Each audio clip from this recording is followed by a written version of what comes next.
And war broke out in heaven. Michael and his angels fought against the dragon. The dragon and his angels fought back, but they were defeated, and there was no longer any place for them in heaven. The great dragon was thrown down, that ancient serpent who is called the devil and Satan, the deceiver of the whole world. He was thrown down to the earth, and his angels were thrown down with him. Then I heard a loud voice in heaven proclaiming, "Now have come the salvation and the power and the kingdom of our God and the authority of his Messiah. For the accuser of our comrades has been thrown down, who accuses them day and night before our God. And they have conquered him by the blood of the Lamb and by the word of their testimony. For they did not cling to life even in the face of death. Rejoice then, you heavens, and those who dwell in them. But woe to the earth and the sea, for the devil has come down to you with great wrath, because he knows his time is short." Let's continue our conversation about Revelation 12. The dragon. What does he do? What does his fall mean? Here in Revelation chapter 12, the dragon, the devil, Satan, is said to accuse the brethren of the angels day and night before God. And this is something that we have seen before as we trek through the Bible, because in the book of Zechariah chapter 3, the prophet has a vision.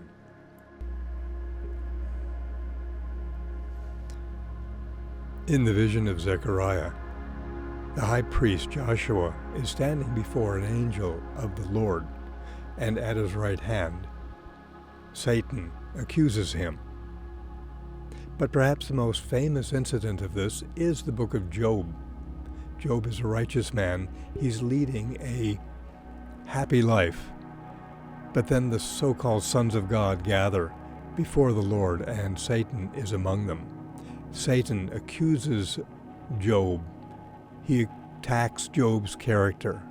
He stirs God up against Job, and the Lord permits Satan to attack Job's prosperity, his family, and his health. And this is the very essence of what the devil does and who the devil is, because almost every time that the devil shows up in Scripture, he is accusing somebody or some body of persons of something. And is the devil not the accuser when he appears to Christ in the wilderness? In the book of Luke, in the book of Matthew, he puts 3 temptations before Christ, and 2 of those temptations involve an implied accusation. The first accusation, and I'm going to paraphrase here, the first temptation is, "If you are the Son of God, command these stones to become bread." And the second accusation is, "If you are the Son of God, throw yourself down from this high place, because will not God send angels to lift you up?" And isn't there an implied accusation, namely, Jesus, you are not who you think you are?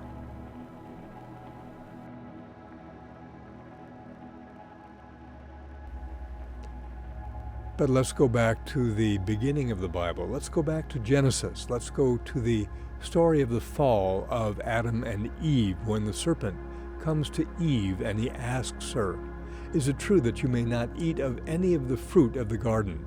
And Eve, quote unquote, corrects him. She says, "We can eat of any of the fruit of the garden, But of the tree of the knowledge of good and evil we may not eat, because if we eat of that tree, we shall die. And Satan does what? He says, you shall not die. And he tells her that the tree of knowledge of good and evil is good for getting wisdom. It's ironic, isn't it, that the one whom Christ characterizes as a liar and the father of lies accuses God of lying. Then we can go forward just a little bit in Scripture to the narrative of Abel and Cain. And the Lord tells Cain that sin is crouching at his door, and his desire, that is, the desire of sin, is for Cain. And after that, Cain kills his brother Abel.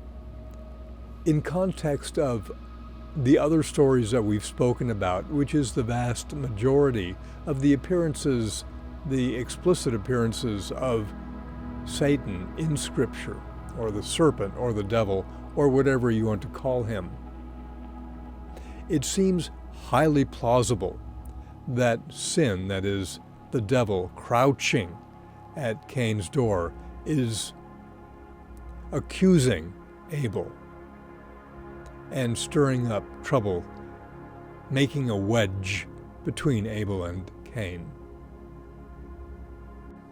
When we encounter Satan or the devil or the dragon or the serpent in Scripture, we tend to encounter him then as the accuser, the one who divides, the one who drives wedges.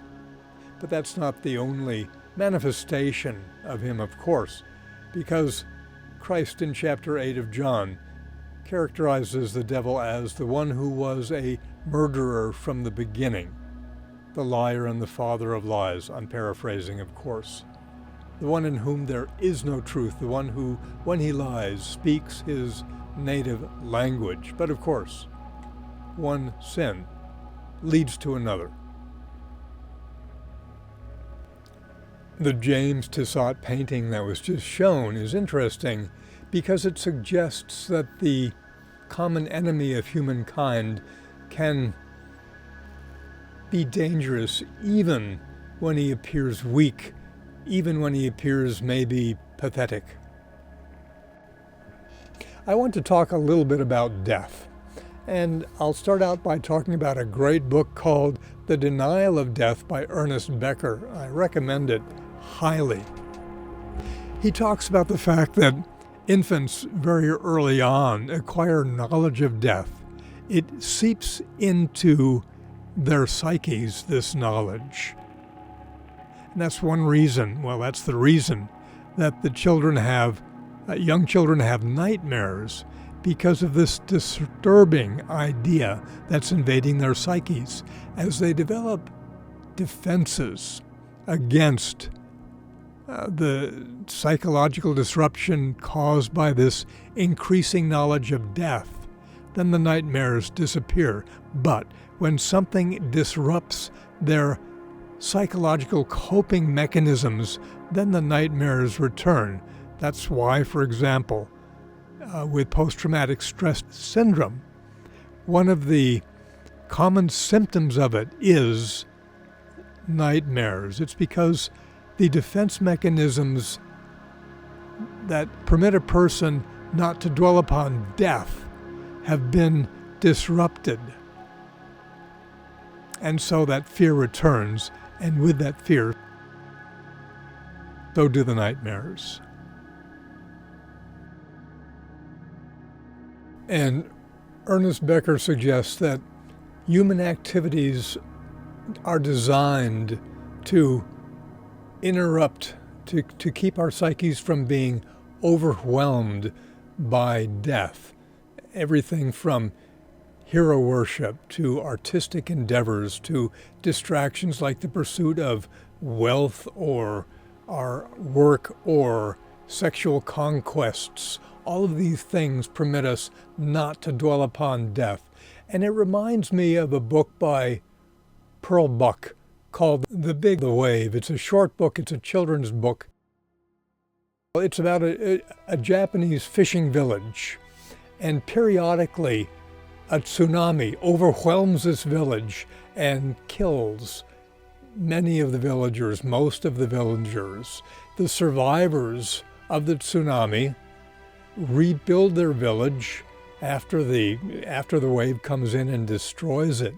And when they rebuild the village, they build their houses on the beach where the wave will come, without windows facing out to the sea.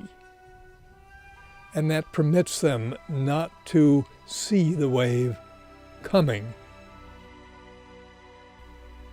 Overcoming this fear of death is what Christianity in general and Revelation in particular are all about. And I would say, especially chapter 12 of Revelation, I think that chapter 12 articulates it explicitly, whereas in other parts of Revelation, it is implicit.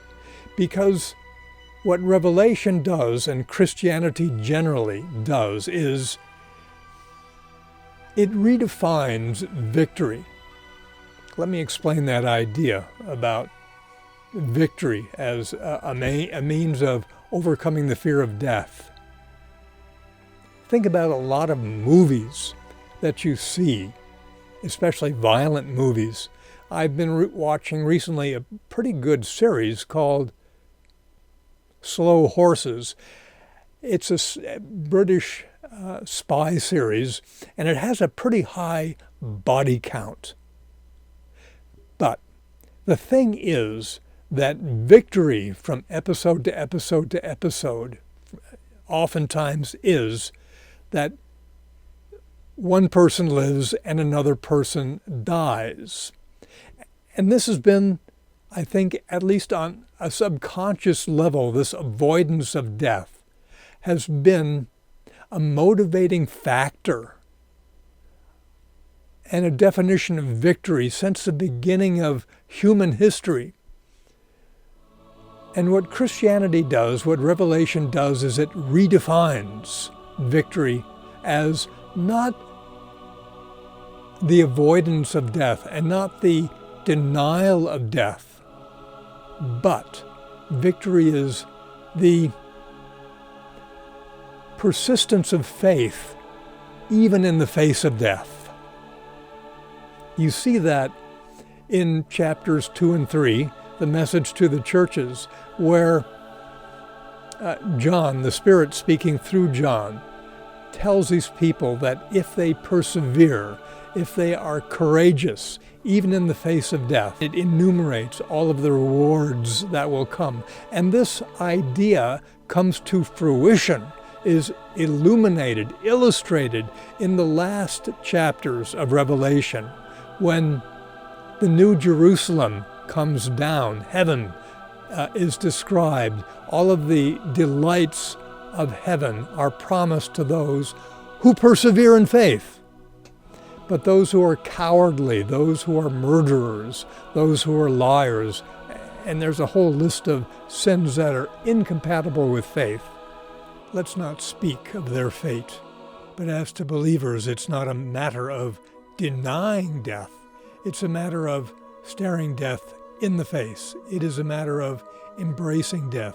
It is a matter of treating death as a friend. And that's why it says in verse 11 of chapter 12, "But they have conquered him," that is the devil, and implicitly death, "by the blood of the Lamb and by the word of their testimony, for they did not cling to life even in the face of death." If there's one verse in the book of Revelation that epitomizes the book of Revelation, that's it. Chapter 12, verse 11. The archangel Michael expels the accuser from heaven, and he does so by the blood of the Lamb, by the testimony of the church, and by the faith of the people in the church. The blood of the Lamb empowers the church. The testimony of the church spreads that power. And faith permits the church to persist in spreading that power even in the face of violent and lethal opposition.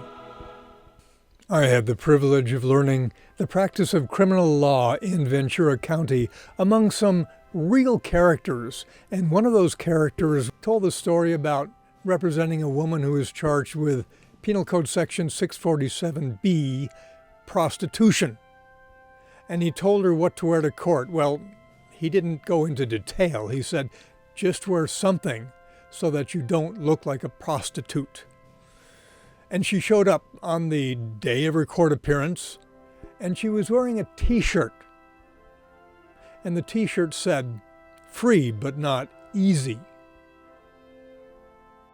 What it said on her t-shirt is a good definition of grace, a good description of grace, and a good description about what Revelation chapter 12 says about the life of a believer. That is the faith of a believer, the grace bestowed upon a believer.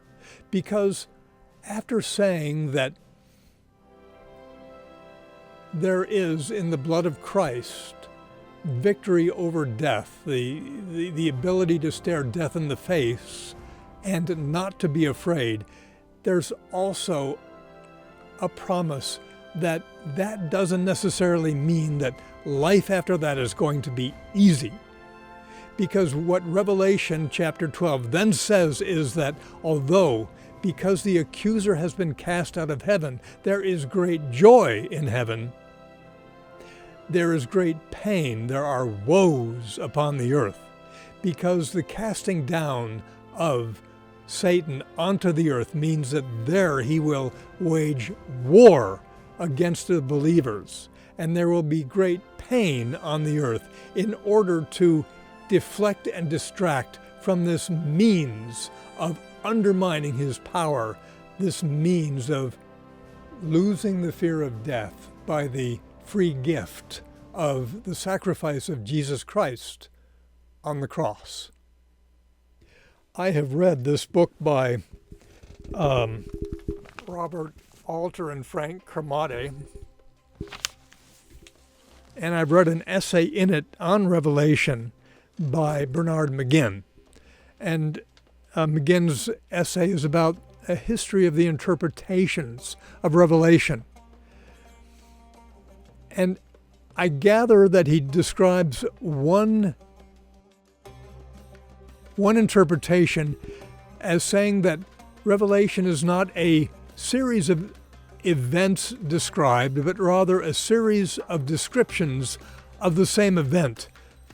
For example, the seven seals, the events after the breaking of the seven seals, and the events after the seven angelic trumpet blasts, and the events after the seven bowls, the pouring of the seven bowls of God's wrath, are not in fact a series of, shall we say, adding up 21 events, but rather 7 events, or maybe even one event, but just different descriptions of that event. And in light of chapter 12, I find that interpretation plausible for 2 reasons. One reason is that chapter 12 seems to be a microcosm of that very structure, because in verse 6, chapter 12 describes the celestial woman fleeing to the wilderness where she is nourished by God. Then the chapter goes into the description by John of the celestial voice. And then in verse 13, it goes back and reiterates this flight to the wilderness by the celestial woman, exploring it, describing it, elaborating it in greater detail. So it's not 2 flights, but 1 flight. And the second time that chapter 12 describes it, it's simply described in greater detail, but it's the same event. So it's plausible that the breaking of the seals, the angelic trumpet blasts, and the bowls of God's wrath. It's plausible that what they are describing, it's plausible that it's using different ways to describe the misery caused by these events. And to go back to our idea that Genesis casts a long shadow across Revelation. The first chapter of Genesis describes the creation of the world, and these 3 episodes, as it were, are a way of describing the painful uncreation of the world, the deconstruction of the order that God has placed upon the world. And to take that idea one step further, I would postulate that chapter 12 contains a microcosm of the rest of Revelation, at least the rest of the misery described in Revelation. I would postulate that the misery that follows the breaking of the 7 seals, and the misery that follows the 7 trumpet blasts, and the misery that proceeds from the pouring of the 7 bowls of God's wrath, are simply a way of expressing the misery caused by the devil's activity in the world. In Revelation 12, this activity is embodied in his ejection with his angels from heaven, and the fact that he is cast down to earth, where he does everything he can, causes what misery he can cause, stokes what selfish ambition he can stoke in order to distract people from the free gift of grace of Christ's sacrifice on the cross, which enables them to lay hold of faith, lay hold of the character of God, imitate the character of God, and be lifted and empowered to enjoy the benefits of that faith, which are the celebration and the feast of heaven in the company of God, in the company of Christ forever.